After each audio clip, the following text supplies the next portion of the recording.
하나님 말씀은 출애굽기 10장 7절에서 11절입니다. 출애굽기 10장 7절에서 11절입니다. 받들어 있습니다. 파라오의 신하들이 그에게 말하기를 얼마 동안이나 이 사람이 우리의 올무가 되리이까 그 사람들을 가게 하여 그들로 그들의 하나님을 섬기게 하소서. 그들의 하나님을 왕께서는 이집트가 망하는 것을 아직도 알지 못하시나이까 하고 모세와 아론을 파라오에게 다시 데려오니 파라오가 그들에게 말하기를 가서 주 너의 하나님을 섬기라.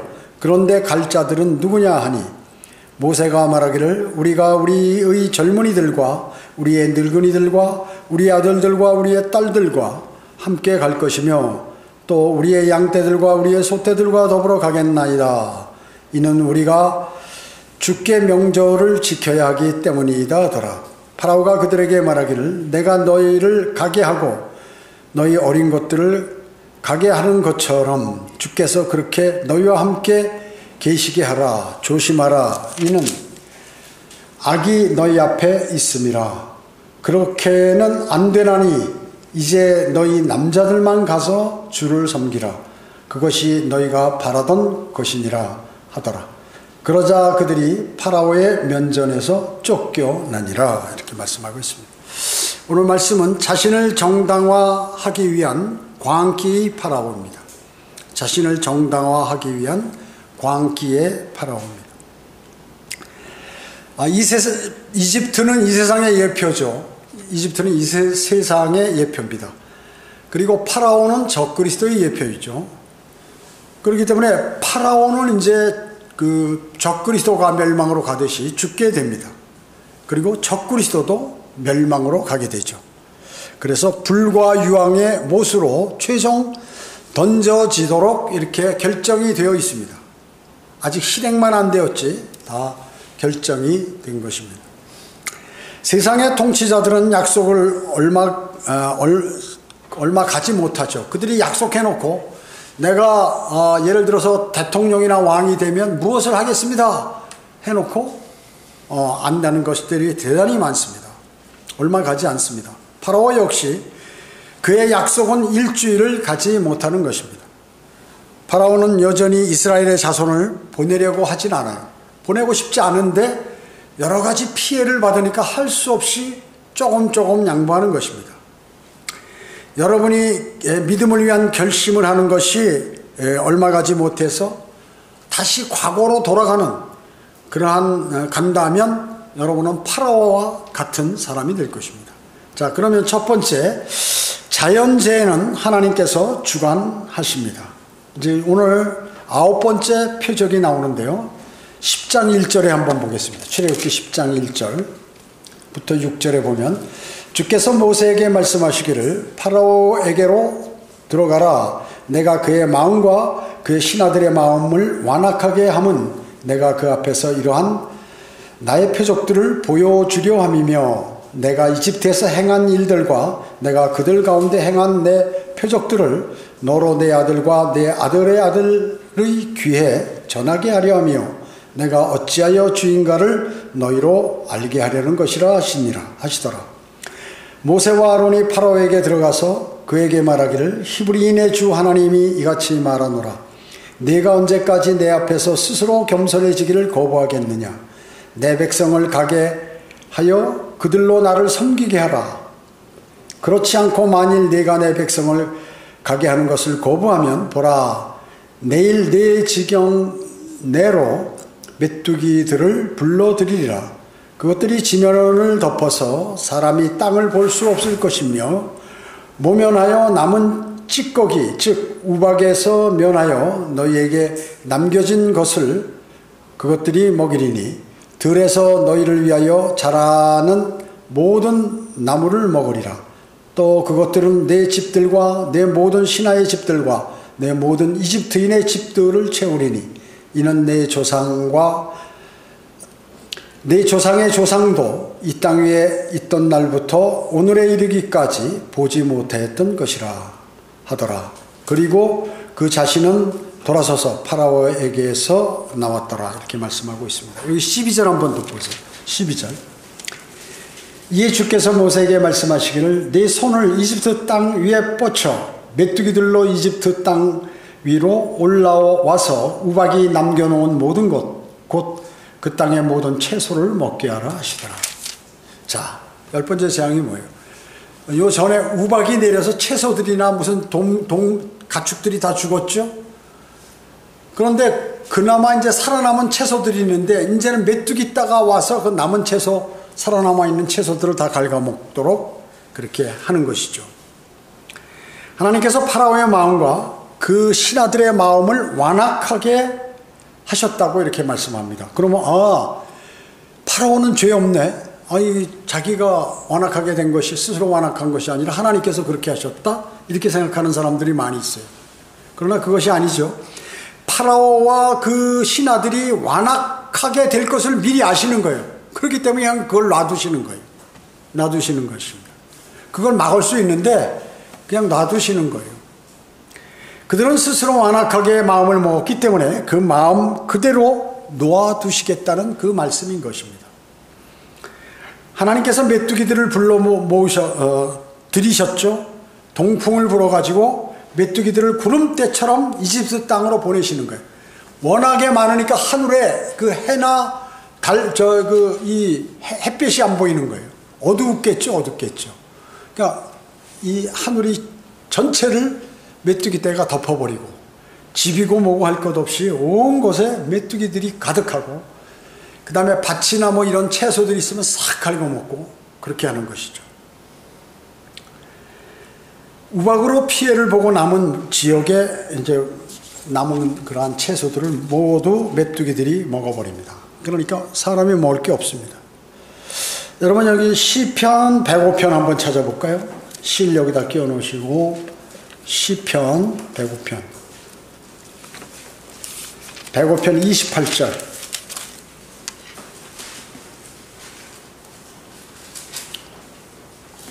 시편 105편 28절 이하에 보면 그가 어둠을 보내시어 어둡게 하셨으니 그들이 그의 말씀을 거슬러 거역하지 못하였도다. 주께서 그들의 물을 피로 바꾸시어 그들의 물고기를 죽이셨도다.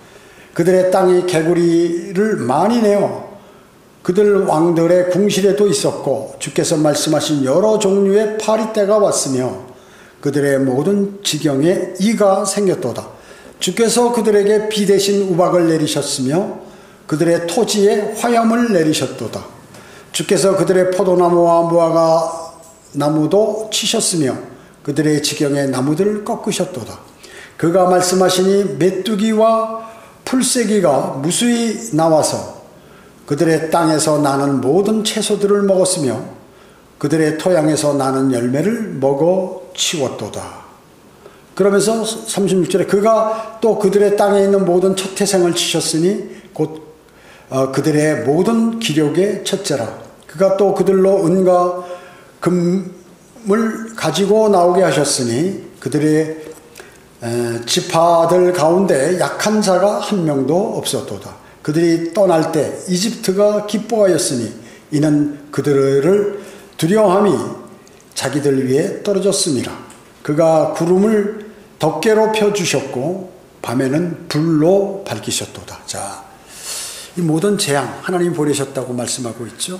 그 다음에 모든 상황, 역사 이런 것들 하나님께서 주관한다고 지금 말씀하고 계시는 것입니다. 그래서 모든 대기의 기상, 자연 피해는 바로 하나님께서 주관하신다 하는 것을 여러분 아셔야 돼요. 뭐 한냉정선이니 고기압이 어쩌니 하는 이런 것과는 아무런 관련이 없다. 이것은 단지 인간이 관측한 현상에 적용되는 이름일 뿐이에요.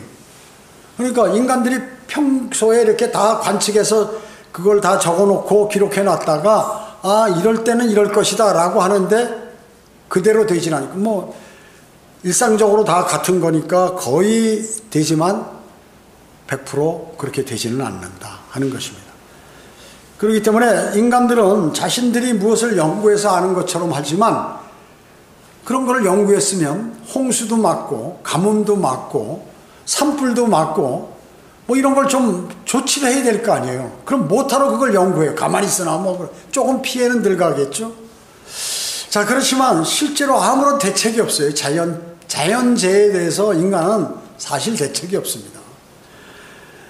조금 나오는 거는 적게 막지만 많이 오는 거는 못 막게 되면 그건 의미가 없잖아요. 그러니까 심할 때 인간은 그저 하늘을 바라보며 자연에 의탁할 수밖에 없어요. 도망가든가 아니면 그 방법밖에 없어요. 큰 산맥에 불이 나는데 인간들이 소방 헬기 아무리나 119 아무리 출동시키고 사람들이 군인들이 뭐 나와서 끈다 하더라도 안 되는 것이. 하늘에서 비가 내리면 그때 이제 소화가 되는 것입니다. 욥기 37장 12, 13절에 보면 구름은 그분의 계획에 따라 돌아다니니 이는 그것들로 그분이 명령하신 것은 무엇이나 땅에 있는 세상의 표면에 이르게 하려 함이라. 그분이 구름을 오게 하시는 것은 바로잡음이나 그의 땅이나 자비를 위해서니라. 자, 하나님께서 구름아 넌 저쪽으로 지금 무슨 중국 쪽으로 가라 그럼 그걸로 가는 거예요. 이놈들이 보니까 우상을 많이 섬기고 있네. 그 사람들을 그 통치자가 막 못 살게 구네. 야 거기다 홍수 내려. 이렇게 내린다고요. 바로 잡으려고. 그 다음에 자비를 위해서 어느 쪽에 지금 여기가 메말라 있네. 야 구름아 이동해라. 비를 적절히 내려라. 해서 가뭄을 해소할 수 있도록 하신다. 자, 정확하게 여러분이 하나님의 말씀을 믿는다면 우리는 세상의 과학을 신뢰하지 않아요. 하나님의 말씀을 신뢰하죠. 여기 욥기 37장 12, 13절에서 구름은 뭐예요? 하나님의 명령에 따라서 무엇이나 이 땅에 무엇을 위해서 수행한다. 그래서 명령에 따라서 움직이는 거예요. 이게 허리케인, 태풍, 해일, 산불, 가뭄, 홍수, 토네이도, 지진, 폭설 모두 인간들은 하나님과 관련이 없다고 이렇게 얘기하는 것이에요. 고기압, 한랭정성, 뭐 저기압 이렇게 따져가면서 옛날에는 어땠고 뭐 지금은 어떻고 뭐 이렇게 따질 수밖에 없다 그 얘기죠. 왜 그럴까요? 피해 입은 이재민들을 이렇게 도와준 공로를 인간 자신에게 돌리게 하기 위해서 그런 것입니다. 인간이 하는 건 아무것도 없어요. 사실은 도와주는 척하는 거지. 그 많은 사람들이 고통당하고 있는데 뭐 그냥 라면 몇 개, 쌀 몇 개 뭐 이런 거 줘서 되겠어요? 어려워. 그렇다고 그 사람들에게 집을 한 채씩 다 지어주겠어요? 그 재정이 없다고 그런 게.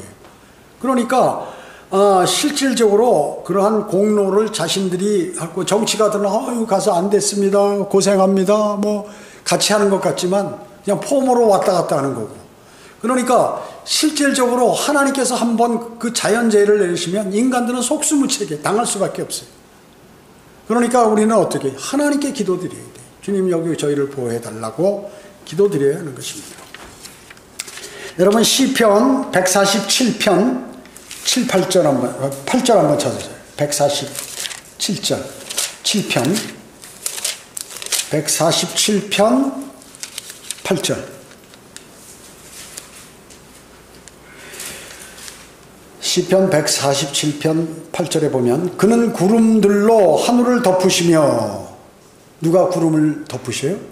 한냉정성 무슨 고기압과 저기압이 만나서 구름이 형성? 아니 그게 아니고 하나님께서 하늘을 덮으신다 구름으로. 땅을 위하여 비를 예비하시고 땅에 있는 식물들과 동식물들을 위해서 비를 예비하시고 산들 위에 풀을 자라게 하시는도다. 풀 자라게 하는 거 하나님께서 하시는 것이다. 여기 또 뒤에 16절 한번 보세요. 그가 양털 같은 눈을 내리시고 하얀 서리를 재같이 흩으시리. 자, 눈과 서리 누가 내리신다? 그 하나님. 그가 내리신다. 하나님께서. 얼음을 부스러기같이 뿌리시니 그의 추위 앞에 누가 설 수 있으리요. 남극과 북극, 그린랜드 뭐 이런데 추위 오는 거 하나님께서 하신다. 그가 18절에 그가 그의 말씀을 보내셔서 그것들을 녹이시며 말씀으로 야 녹아라 하면 말씀을 보내면 녹아버린다 그러죠. 녹이시고 그의 바람을 불게 하시니 물이 되어 흐르는도다. 얼음이 있거나 눈이 있는데 야 녹아라 하면 녹아서 그것이 물이 돼서 흘러더라 그러죠. 대단한 말씀. 인간들이 볼 때 야 이런 건 누가 몰라. 아니 그 사람들은 믿지 않을 뿐이고 여러분은 믿을 뿐입니다. 여러분, 메뚜기가 이제 날개 가진 피조물들의 크기가 날개 달린 피조물들의 크기가 이제 증가하는 거예요. 처음에 이는 물론 날개는 없지만 날개가 생길 벌레같이 보여요. 애벌레같이. 그 다음에 뭐예요? 이 다음에 메뚜기, 이 다음에 파리 날개 있죠. 그 다음에 더 큰 곤충인 메뚜기로 이제 변했어요. 메뚜기. 자, 날개가 있죠. 날개 있는 것들이 지금 나타났어요. 루시퍼가 날개가 있어요. 그룹이 날개가 있습니다. 두 번째, 자신을 정당화하기 위해서 현 상황을 지속하기를 원한다. 이건 오늘 파라오가 그렇게 한다는 것이고 모든 정치인들도 이래요. 자신을 정당화하기 위해서 현 상황을 유지하지 뭐 새로운 걸 도입하면 피곤해 사람이. 그래서 게으른 사람들은 어떻게 새로운 걸 뭘 하기를 싫어하죠. 그냥 있는 거 그대로 하자 이렇게 하죠. 그러나 새로운 것을 계속 이렇게 잘못된 것이 있으면 그걸 다시 바꾸고 해야 되는데 파라오가 자신의 그 고집을 피우는 거죠. 정당화하기 위해서 지속하기를 원한다. 현 상황 그대로. 사람은 하나님의 말씀에 따라 행하거나 생각하지 않을 때에는 빨리 하나님의 말씀으로 돌아가야 합니다. 고집 피우면 안 돼요. 파라오 같이요. 지금 모세와 아론이 파라오에게 하나님께서 이렇게 말씀하시기를 너에게 말씀하시기를 또 이렇게 한다 그 얘기죠. 하나님의 왜 그럴까요? 왜 그럴까요? 이건 내 말이 아니다. 창조주 하나님께서 하시는 말씀이다. 역사를 주관하시고 전쟁을 일으키시고 그리고 왕들을 세우시는 하나님께서 하시는 말씀이다. 너 왕 아니야. 누가 세웠는지 알아? 하나님께서 세우셨다. 그분이 말씀하신 잘 들어. 이렇게 하는 거예요. 근데 파라오는 안 듣는 것입니다. 그런데 많은 사람은 자신을 정당화하기 위해서 잘못된 현상을 계속해서 갖고 있는 거예요. 그대로. 그 어리석죠. 정치도 마찬가지입니다. 정치도. 그냥 과거서부터 누가 이렇게 했는데 그대로 갖고 있는 거죠. 그러니까 국민의 삶들이 나아지지 않아요. 초대 대통령 때부터 현재 때까지 뭐 그냥 흘러가는 거예요. 역사는. 주로 뭐 하냐면 통치자들이 다 망치는 거예요. 다른 나라도 마찬가지예요.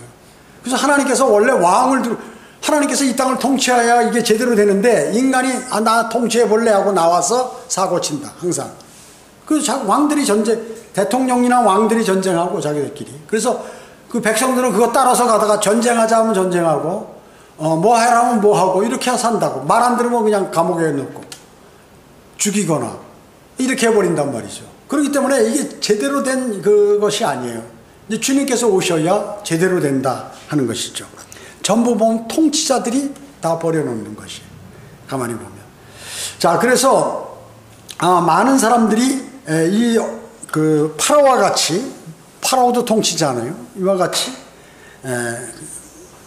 잘못된 그런 것들을 바꿔서 국민이나 자기 백성이나 이런 걸 위해서 하는 게 아니라 뭐 우박이 내려서 하면 나야 굶어 죽지 않으니까. 파라오는 창고에 뭐 가득 차 있으니까 백성들이 죽든 말든 이거 필요 없어. 그 백성들이 벌써 쓰러지면 큰일 났구나 해가지고 뭘 해야 되잖아요. 안 하는 거예요. 자기 고집대로. 빨리 바꿔야 되는데 안 한다. 메뚜기가 와서 다 갉아먹고 사람들이 막 그냥 먹을 물이 없고 피로 변해서 그 신경을 안 쓰게 죽든지 말든지. 이것이 바로 지금 계속해서 자기 현 상황을 그대로 자기는 유지하고 자기 생각대로 가는 것이다. 여기 다시 출애굽기로 가세요.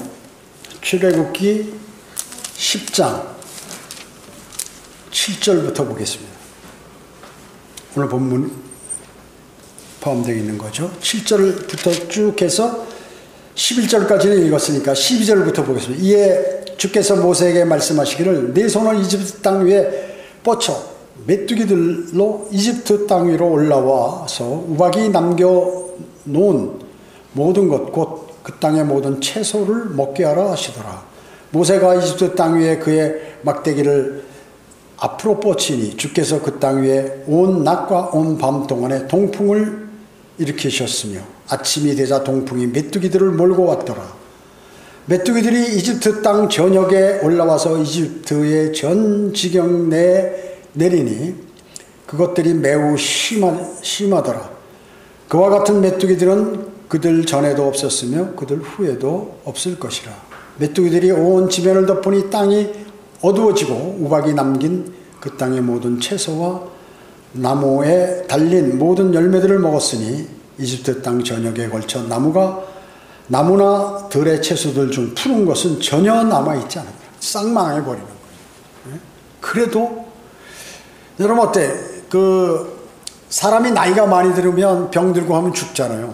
근데 다 죽어가는 사람에게 당신 영원한 생명을 얻어서 하늘나라 가시라고 이렇게 복음을 전데 막 싫어하고 막 소리 지르고 난리라는 말이죠.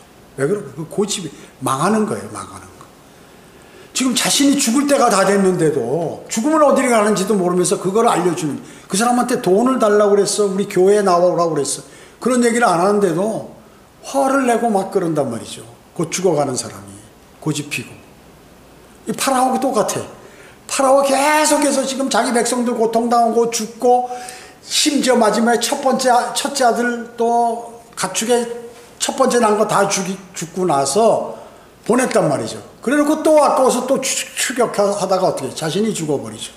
자신도 자기 기병대들도 다 홍해에 수장돼서 죽어버린단 말이죠.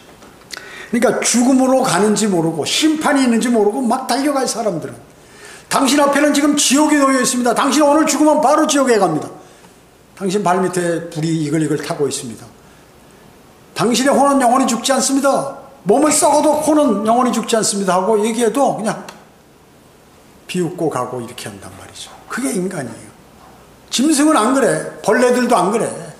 벌레들도 상황 봐서 벌써 막 개미들이 움직이면 야 이거 비가 올 때 돼서 빨리 먹을 거 저장해놓고 굴 속으로 숨자 아는데, 인간들은 비가 오고 그 태풍이 몰아온다 하더라도 재밌게 놀고 말이에요. 돌아다니면서 하다가 아이고 나 죽네 이렇게 버린다고.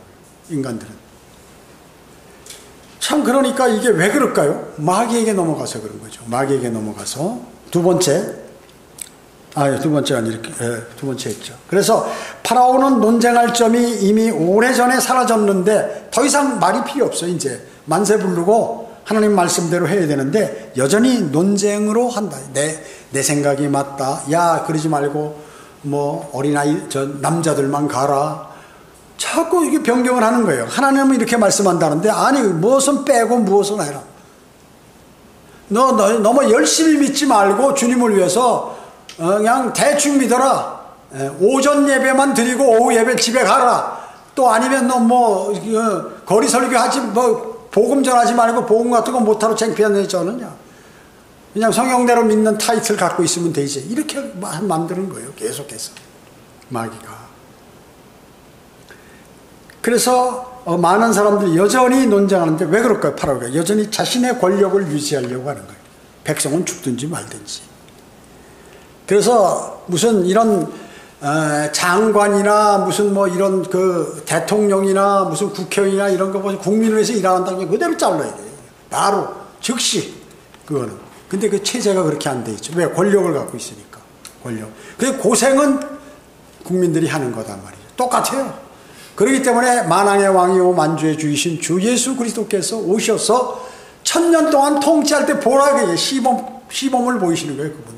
야, 내가 통치하면 너희들 모든 것이 만족할 것이다. 그 어떤 유능한 통치자가 나와도 이 땅에서는 만족하는 사람이 없어요. 원래.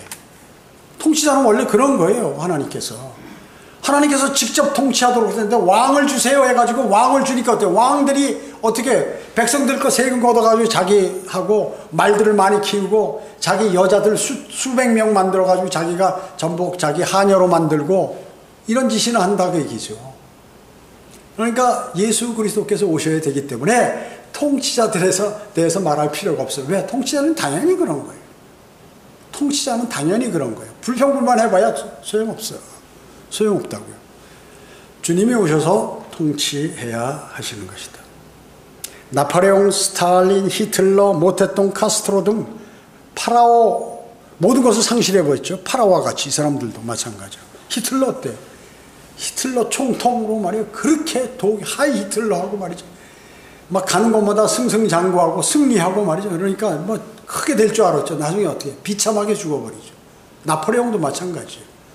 징기스칸도 마찬가지고 스탈린도 마찬가지. 모태똥 카스트로 등등 다 마찬가지입니다. 파라오는 모든 것을 상실하여 더 이상 앞으로 나가는 것이 헛수고임에도 불구하고 계속해서 자신을 정당화시키기 위해서 현 상황을 지속적으로 유지하고 고집 피는 거예요. 고집. 그리스도인은 어때요? 고집을 버려야 돼요. 그리스도인은. 아, 내가 잘못한 거 있다. 얼른 버리고 주님의 말씀에 따라서 돌아서고 하는 것이죠. 내 생각, 내 판단을 버리고 하나님의 말씀에 따라서 이렇게 해야 된다. 그렇기 때문에 죄가 광기라 그 얘기죠. 파라오는 지금 제정신이 아니에요. 그러니까 쉽게 얘기하면, 엄밀히 얘기하면 정신적으로 미친 거죠. 아니, 미친 사람이 아니면 그 현명한 사람이 그렇게 판단하겠어요? 와, 보니까 뭐 별거 다 하더라고요, 하나님께서. 9가지, 마지막 10가지까지도 보이는데, 이건 뭐 도저히 사람으로서는 내가 이거 도전했다, 우리나라 망하고 나 죽겠다. 이렇게 판단해야 되는데, 정신이 올바르면 그렇게 해야 될 거 아니에요. 정신이 돌았다. 광기, 미칠 광자. 그러니까 미친 기운이 꽉 차 있으니까 정신이 없는 거예요. 사람들이 왜 바른 일반 기독교인들에게 한글 킹제임 성경이 바른 성경이라도 무슨 소리야 너희 이단인데 이렇게 왜 그럴까요? 광기라고요. 광기. 머리가 약간 미쳐가지고 하나님의 말씀에 무엇이 바른지 틀린지 분간을 못하는 거예요. 어느 교회가 바른 교회고 어느 교회가 잘못된 교회인지 이런 거 분간이 못하는 거예요. 아, 새벽 기도만 나와라, 맨날 뭐 하라, 오늘은 기도원에 갑시다, 다음 주에는 뭐 어디 뭐 대민지원 갑시다. 뭐 교회가 무슨 국가를 위해서 충성하거나 그 불쌍한 사람들에서 충성하는 곳인 줄 알고, 살아있는 사람에게 충성하는 줄 알고 도움을, 그분의 그 혼이 멸망해 가는 거예요. 영원한 생명을 건지라고 그 임무를 줬는데 그건 안 하고 말이죠. 재밌게 자기들 생각에 맞는 자기 취미생활 비슷한 이런 것들을 교회들이 하고 돌아다닌다. 뭐 그런 일이 나쁜 일은 아니에요. 세상적으로 볼 때. 그러나 그건 교회 갈 일이 아니다. 세상 사람 좋은 사람들 많잖아요. 그 사람들이 해야 할 거예요. 자선사업가라든지 무슨 국가라든지 지원단체 이런 데서 하는 것이지, 교회가 그 사람들 빼놓고 자기가 다 알아서 그걸 한다고 자기가 할 일을 안 하고 직무유기라. 직무유기. 자신의 고집으로 인해서 계속 시체들이 쌓여요. 이집트에는. 그리고 불타버리는 초목들, 메시꺼운 냄새들, 질병, 썩은 거, 그런 것들이 닥치는 대로 계속해서 고집 피고 나가는 것이에요. 자신의 믿음이 계속 파괴되고 있는데 당신의 믿음은 지금 파괴되고 있습니다. 정신 차리세요. 주님과 함께 교제하고 하나님 말씀에 정진하세요. 외쳐도 아니야, 내가 할 거 있어. 내가 지금 바쁘고 한데 내가 할 일이 너무 많은데 하면서 그거를 귀담아 듣지 않는다고요. 성경대로 믿는 교회의 특징이 뭐예요? 매주마다 한 번도 안 빼놓고 하나님의 말씀을 묵상하고 읽고 공부하세요. 그리고 주님과 기도로 교제하세요. 이 말은 빼질 않아요. 일반 교회는 그런 거 안 해요. 그냥 하든가 말든가 우리 멋있게 예배 드립시다 하고 여기서 춤이나 추고 이렇게 율동이나 하고 뭐 재밌게 하고, 그리고 귀에 들려오는 마음에 감동을 주는 세상적인 좋은 얘기하면 너무 감동받았다 하고 집에 가버린다. 그러니까 독국물을 하나씩 다 주는데도 이게 독국물인지 모르고 계속 조금씩 마시고 있다. 나중에 불 속으로 들어간다. 멸망으로 간다. 세 번째, 죄를 자백하는 것만으로 구원받을 수 없다. 여기 16절 보겠습니다. 출애굽기 10장 16절에 보면, 그러자 파라오가 모세와 아론을 급히 불러 말하기를 내가 주 너희 하나님과 너희에 대하여 죄를 지었도다. 그러므로 이제 부탁하노니 나의 죄를 이번만 용서하고 주 너희 하나님께 간구하여 그분께서 이 죽음만은 내게서 제거해 주시도록 하라 하므로 그가 파라오에게서 나와 주께 간구하니 주께서 아주 강력한 서풍을, 아까는 동풍 불어서 이제 메뚜기들을 모았는데 반대로 서풍을 불어서 메뚜기를 쓸어다가 홍해에 몰아넣으시니 이집트의 전 지경 내 한 마리의 메뚜기도 없더라. 그러나 주께서 파라오의 마음을 완악하게 하심으로 그가 이스라엘 자손을 가게 하지 아니하더라. 또 그래. 이 정신병자가 아니면 이게 못하는 행동인데 하고 있다 그 얘기죠. 그렇기 때문에 여기 16절에 지금 죄를 자백했죠. 파라오가 죄를 자백한 것으로만 구원받나요? 아니, 죄를 자백한 것만 구원받는 게 아니에요. 내가 죄를 지었도다 라고 파라오의 자백은 사울과 이스라엘의 초대왕 사울과 예수님 제자 가운데 유다 이스카리온 또 이렇게 했다 그 얘기죠. 자기가 잘못했다고 그랬어요. 유다 이스카리온도 그렇고 사울도. 그러나 그들은 구원받지 못할 아무 의미, 구원과는 아무런 의미가 없는 그러한 자백이다. 구원을 가져오는 자백은 어때요? 자신이 행한 것이 아닌 자신이 어떤 사람인가에 관하여 회개하는 것이에요. 마치 욥과 같이 또 이사야 같은 그런 사람들의 입에서 나오는 그 회개가 구원을 가져오는 자백이다. 욥기 42장 6절에 보면 그러므로 내가 나를 미워하고 티끌과 죄 속에서 회개하나이다. 사실 욥은 객관적으로 볼 때 죄 진 게 없어요. 사는 사람한테 베풀고 선을 베풀고 자기 자녀들이 죄 짓까 봐 매일 하나님께 제물을 드리고 제사를 드리고 그리고 자신도 뭐 어디서 죄를 진 적이 없어요. 그런데 고난이 찾아오고 어려움이 찾아오고 하니까 친구들이 와서 하는 말이 너 뭔가 있다. 너 뭔가 있다. 그러니까 나는 그런 거 없다. 내 고통이 너무 힘들어서 차라리 나의 어머니가 말이죠. 나를 임신하지 말지. 나를 왜 임신해가지고 이렇게 만드느냐. 그날 아버지와 어머니가 그 자리에 없어가지고 나를 그래. 그 밤이 없었다면 나는 이 세상에 태어나지 않았을 텐데. 왜 그 정도까지 했을까? 너무나 괴로우니까. 너무나 괴로우니까. 정신적으로 육체적으로 몸은 온통 다 질병이 들었고 고통당하니까 그런데 딱 하나를 이제 나중에 하나님께서 말씀하는 그 친구들에게 욥도 나 잘했다. 나 잘못한 거 없다. 그러니까 친구들은 어때요? 위로하는 게 아니라 네가 뭔가 있다. 하나님은 그런 분이 아니다. 고통당하는 사람한테 더 하니까 뭐 여기 상처가 나는데 여기다 식초를 갖다 보면 더 뜨거운 식으로 고생당하는 사람 위로를 못 해줄 만한 네가 하여튼 네 꼴이 네가 잘못했으니까 그런 거지 하면서 이렇게 비난만 하더라고요. 하나님께서 나타나셔서 욥에게 알려주는 거예요. 그랬을 때 내 자신이 의롭다고 한 것이 자체가 죄였구나. 나는 죄가 없어. 나는 잘못한 게 없어. 하나님께 대하여 그리고 사람들에 관하여 난 잘못한 게 없어. 난 선하게 인생을 살았어. 그런데 그거 자체가 죄였구나. 의인은 없나니 없도다. 한 사람도 없도다. 죄의 싹은 사망이요. 죄로 인하여 인간이 죽게 되고 고통당한다는 그 사실 자기는 의인으로 알아요. 자기 의를 버릴 때 그리고 하나님의 의를 갖고 와야 되는데 하나님만이 의로우시고 주 예수 그리스도만이 의로우신데 그래서 내 의를 이 거짓된 잘못된 의를 주님께서 갖고 가시고 죄이죠. 내 의는 죄예요 사실. 그리고 주님의 의를 내가 받아서 그래서 나는 구원을 받은 사람. 그런데 욥이 그것을 알게 되었다는 것이죠. 그래서 내가 나를 미워하고 내가 참 몰랐구나. 내가 나 같은 녀석이 있으니 그러지 않고 나를 죽이지 않고 하나님께서 이렇게 해주신 감사하다고 후회하고 막 주님께서 제 속에서 내가 회개하나이다. 그렇게 이제 알고 하나님께 자백을 한 거예요. 이게 진정한 회개라 이런 것이요. 이사야 6장 5절에 보면 이사야는 내게 화로다 내가 끊어졌도다. 이는 내가 불결한 입술을 가진 백성 가운데 거하면서 내 눈으로 왕 곧 만군의 주를 배웠습니다. 자기 입술은 불결하다. 이사야 선지자가. 고린도후서 7장 10절은 하나님의 뜻대로 하는 슬픔은 구원을 위한 회개에 이르게 하므로 후회할 것이 없느니라. 그러나 세상의 슬픔은 사망에 이르느니라. 세상에 일어나서 당신이 나한테 잘못했어.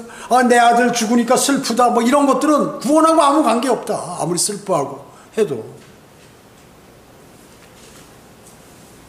하나님의 뜻대로 하는 슬픔. 나 죄인이네. 내 정말 이 죄가 그대로 해결되지 않으면 난 불과 유황이 타는 곳에 갔네. 하나님의 뜻대로 하는 슬픔이어야 된다. 난 과거에 정말로 그 벌레만도 못한 걸레 같은 그러한 인간이었는데 나를 그것으로부터 구출해 넣으셔서 영원한 생명을 주시고 앞으로의 소망을 주신 주님께 감사합니다. 이것이 하나님의 뜻대로 하는 슬픔이라는 얘기죠. 그건 어때요? 그 사람은 구원받죠. 그래서 나는 죄인이요 주님은 의인이시니까 제 죄를 갖고 가시고 저를 받아주세요. 저는 주님을 영접하겠습니다. 이렇게 했을 때 하나님의 뜻대로 하는 슬픔이에요. 그랬을 때 죄를 자백할 때 말이죠. 저도 구원 받을 때 여러 기도를 하는데 기도해. 그때 아마 성령께서 이렇게 그걸 인도해 주시고 죄가 기억이 안 나잖아요. 보통 때 옛날에 어렸을 때나 무슨 내가 그동안 살아오면서 자기 죄는 잘 기억이 안 나요. 자기가 잘한 거는 기억나는데 죄는 잘 기억이 안 나. 그런데 기도를 드리는데 계속해서 일체 다른 생각 안 하고 막 열렬하게 기도하는데 제 입에서 나오는 게 계속해서 죄만 나오는 거예요. 과거에 지었던 죄들이 어떻게 그렇게 기억나는지 성령께서 인도해 주시는 것 같아요. 막 죄를 울면서 기도하고 막 하면서 그때 이제 예수 그리스도의 십자가 사건들이 성경에서 읽었던 그 생각이 딱 나요. 맞아. 이것 때문에 그런 거. 그러니까 한없이 그러니까 죄를 계속해서 생각나게 하시고 그걸 내 입으로 하나님께 자 이런 죄 졌습니다. 용서해 주세요. 이런 죄 졌습니다. 모르고 그랬습니다. 내가 이렇게 알면서도 내 유익을 위해서 이 죄를 졌습니다 하고 뭐 울면서 기도하니까 이제 막 죄가 어디서 그렇게 많이 나오는지 말이죠. 평소에는 기억이 안 났는데 그러니까 난 죄인이구나. 나는 이 세상에 살 자격도 없는 놈이고 나는 영원한 멸망으로 가야 되는 그러한 당연히 그럴 사람이에요. 예수 그리스도께서 나를 위해서 그렇게 하셨다고 하니 정말 이건 어마어마한 감사. 이 죄인을 위하여 그러고 주님을 받아들이게 된다. 그래서 하나님의 뜻대로 하는 슬픔은 구원을 위한 회개에 이르게 한다 하는 것입니다. 혼이 구원을 받는 것이죠. 죽은 영은 살아나서 하나님과 사탄에 관하여 감지하게 되고 또 하나님과 교제할 수 있는 것이 영입니다. 몸은 세상적인 것을 감지하는 것이죠. 5가지 감각에 의해서. 그래서 우리가 공부하고 기도하고 뭐 슬프고 기쁘고 지성, 감정, 의지가 느끼는 혼이 바로 나다. 그 혼은 불에 타지도 않고 썩지도 않는다는 것이. 자, 4번째, 교육받은 진화론자에 대한 모욕입니다. 여기 21절 보겠습니다.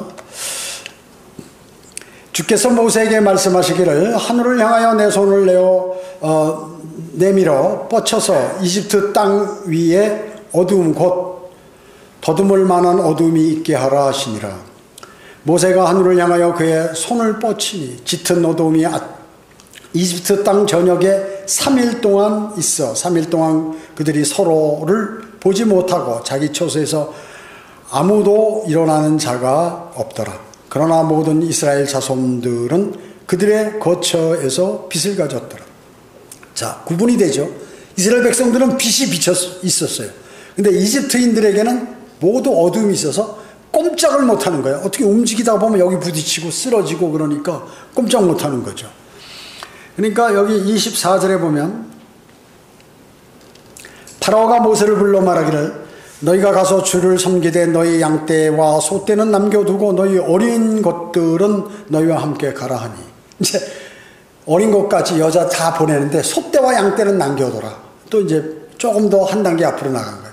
그러니까 미리 허락했으면 이런 피해를 안 받겠죠. 근데 계속 피해 당하면서도 조금 양보하는 거예요. 25절에 모세가 말하기를 당신께서 우리에게 희생제물과 번제물도 주셔야 우리가 우리 하나님께 희생제를 드릴 수 있나이다. 우리의 가축도 우리와 함께 가야 하리니 한 마리도 뒤에 남길 수 없나이다. 이는 우리가 그 중에서 취하여 우리 하나님을 섬겨야 하며 우리가 거기에 도착하기까지는 어떠한 것으로 우리가 주를 섬겨야 할 것인지 알지 못함이다 하더라. 자, 왜 짐승을 가축을 데려가냐? 거기서 제물로 드려야 되는데 그 제물이 딱 정해진 게 아니라 거기 가봐서 그 제물을 고를 거기 때문에 싹 데려가야 된다. 가축을. 그 말이죠.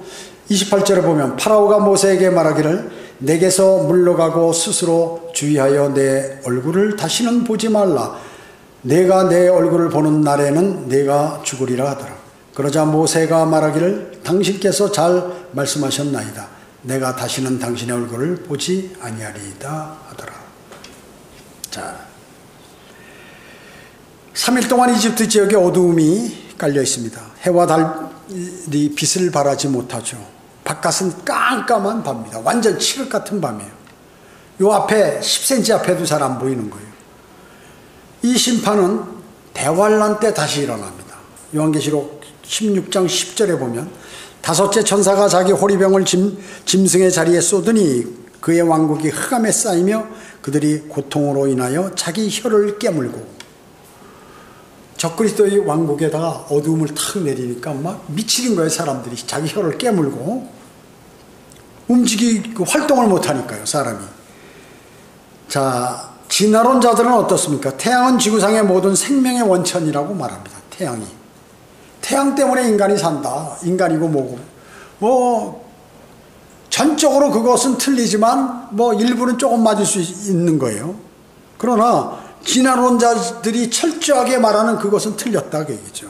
따라서 이집트 전역에 어두움이 깔려버리는 것이죠. 그러니까 생명의 원천을 인간들이 얘기하는 생명의 원천을 차단시켜버린 것이죠. 왜 빛이 태양만 있어요? 주님은 빛이신데 주님의 빛도 있는 거예요. 그래서 우리가 새 예루살렘의 영원시대에 살 때는 불이 필요 없어요. 전등이 필요 없어요. 왜? 그분이 빛이기 때문에. 항상 새 예루살렘은 환하다고 얘기죠. 환해요. 교육받은 진화론자에 대한 최대 모욕이 바로 이거예요. 진화론자들은 헛소리 하는 거죠. 하나님께서는 어때요? 물을 통과하시고 땅을 관장하십니다. 즉 자연을 통제하신다. 땅을 관장한다는. 벌레들 그리고 동물들, 나무들, 풀들을 다스리십니다. 명령하시고 다스리세요. 그리고 태양까지 그분은 통제하셔요. 태양. 그러기에 바로는 이길 수 없는 싸움을 지금 벌리고 있는 거예요. 백전백패 계속해서 손해보면서 그냥 하는 거야. 여러분 어떻습니까? 게임이나 무슨 이런 노름 같은 거 할 때 계속 돈 날리면서 지금 이 게임기가 만약에 게임기를 이길 수 있다면 그 사람들이 그 장사를 하겠어요? 10번 읽고 한 번 따는 거예요. 한 번 자기가 큰 소득을 얻는 거야. 그러면 이제 그 생각이 이 뇌를 딱 관장을 해요. 그러면 야, 이게 내가 할 수 있다. 언제고 할 수 있다. 해가지고 돈을 계속해서 나중에 집 팔고 소 팔고 뭐 다 팔아가지고 갖다 놓으면 어떻게 나중에 다 뺏기는 거죠. 그러니까 사람은 참 미련한 거예요. 미련한 거. 어떻게 보면 수많은 사람들이 그렇게 하는 것이죠. 그래서 지금 파라오는 이길 수 없는 게임을 하나님과 하고 있는 거예요. 바보죠. 그래서 광기에 의한 싸움이다. 그러나 이스라엘 자손들은 빛을 가졌습니다. 우리가 영적 교훈은 바로 그리스도인은 빛을 가진 사람입니다. 빛을 가진 사람. 그렇기 때문에 여러분이 지금 하나님 주 예수 그리스도께서 영으로 내 안에 들어오셔서 빛이 있기 때문에 여러분 그 성전에는 뭐가 있나요? 촛대가 있죠. 촛불이 있잖아요. 그 촛불이 그 성막 안을 환하게 비치잖아요. 마찬가지로 여러분 안에 빛이 있기 때문에 여러분은 하나님의 성전인 것입니다. 구원받지 못한 사람은 어둠으로 이 안이 가득 차 있어요. 어둠으로. 그래서 여러분들이 구원받은 사람을 저 사람이 뭐 합리적으로 뭘 할 것이다 이렇게 믿으면 안 돼요. 신뢰하면 안 돼요. 그냥 그래도 내 가족이고 내 주변에 있고 뭐 내 자녀고 그러니까 그럴 것이다 라고 하면 그게 오산이에요. 그 사람들 안에는 빛이 없어요. 빛이 없어요. 그렇기 때문에 판단이나 뭐나 이런 것들이 빛이 없으면 어떻게 아무 데나 막 가는 거예요. 사업이 이게 잘 되는 줄 알고 막 들어가 버려요. 그리고 뭐 하면은 잘 판단을 가는데 어두움에 있기 때문에 어두움에 있는 거예요. 그렇기 때문에 잘못된 그런 생각들을 갖고 있는데 내 자녀고 내 친척이고 그러니까 내 남편이고 아내고 그러니까 모든 것이 환하게 잘 맞는 것을 할 것이다 라고 생각하면 오산이다. 많은 실망을 나중에 하게 되는 것입니다. 순교자들 속에는 빛이 있었습니다. 그래서 순교할 수 있는 용기까지가 있었던 것이에요. 소떼와 양떼를 남겨두고 가라고 그랬어요. 그건 뭐예요? 그래서 모세는 가축 한 마리도 남겨놓을 수 없다. 가야 된다. 아주 담대하게 얘기하죠, 모세는. 자, 모세는 담대해요. 근데 파라오는 어때요? 사정해, 이제 모세에게. 보세요. 여러분 주변에 여러분 다 잘 사는 사람 있어요? 권력이 많은 사람 있어요? 그 여러분을 비웃는 사람 있어요? 다 친척이나 일가 친척 가운데 다른 교회, 이런 제도권 교회 다니면서, 야, 그 교회 뭐 잘못된 교회다. 뭐 하고 무시하는 사람 있어요? 이렇게 됩니다. 거꾸로 바뀌어요, 나중에. 바뀌게 됩니다. 여러분 어때요? 그 사람들은 그 모세에게는 뭐예요? 하나님의 그가 막 가진 거는 막대기밖에 없어요. 그 막대기는 근데 뭐예요? 하나님의 능력의 막대기예요. 파라오는 모든 군과 그 큰 이집트를 다 갖고 자기 거라고 하는데, 그는 뭐 모세에게 굴복하는 거예요, 지금. 야, 이번에 이렇게 해줘. 아니, 나를 위해서 좀 기도 좀 해줘, 하나님께. 그러다가 아니야, 또 한 방울 더 터지니까 또, 이번에는 그러면 애들까지 다 데려가. 근데 가축만 남겨놔. 아니야, 가축도 안 돼. 가축 데려가야 돼. 그러면, 그래. 나중에 다 가고. 나중에 어떻게, 그래도 가지 못하게 하려고 그러는데 그냥 첫째가 다 죽어버리니까, 첫 태생이. 이제는 할 수 없이, 그러다가 나도 죽겠네. 그냥 보내주는 것입니다. 자, 우리는 오늘 하나님의 말씀을 통하여 우리의 생각과 모든 판단들을 버리고 주님의 말씀을 따라야 됩니다. 주님의 말씀, 그 빛을 따라가게 되면 나는 어둠의 사람들, 또 어둠의 주관자인 사탄에게 당하지 않는다 하는 것을 꼭 해요. 그래도 나는 안 당할 거야 라는 것보다 주님을 바라보면서 내가 가면은 주님께서 막강한 마귀의 공격을 막아주실 것이다. 왜냐? 눈을 주님을 향하여, 마음과 눈을 주님을 향하여 가기 때문에 주님께서 내 길을 책임져 주실 것이라는 확신을 갖고 있는 것이, 그 사람들이 주님의 사람들입니다. 여러분 꼭 주님께서 나를 인도하신다는 확신을 가지고 주님의 말씀을 따르는 그러한 그리스도인의 삶을 살기를 원하시는 것입니다. 기도하겠습니다. 전지전능하시고 자비로우신 아버지 하나님 감사드립니다. 저희들은 오늘 주님의 부활하신 첫날에 아침에 성경 공부, 오전 예배, 또 오후 예배까지 늦도록 이제 마음을 다해 드렸습니다. 어떤 사람은 오전 예배만 드리고 가버렸습니다. 주님께 경배 드리는 것보다 더 소중한 것들이 있기 때문에 그렇습니다. 주님께서 함께 해주시고 늘 굳건한 믿음으로 인도해 주시고, 또 어떠한 어려움과 고난과 그리고 잘못된 환경 속에서도 능히 주님을 의뢰하여 이길 수 있도록 인도해 주시기 원합니다. 마귀는 한 번 공격을 하면 끊임없이 공격해서 거기서 헤어나오지 못하도록 합니다.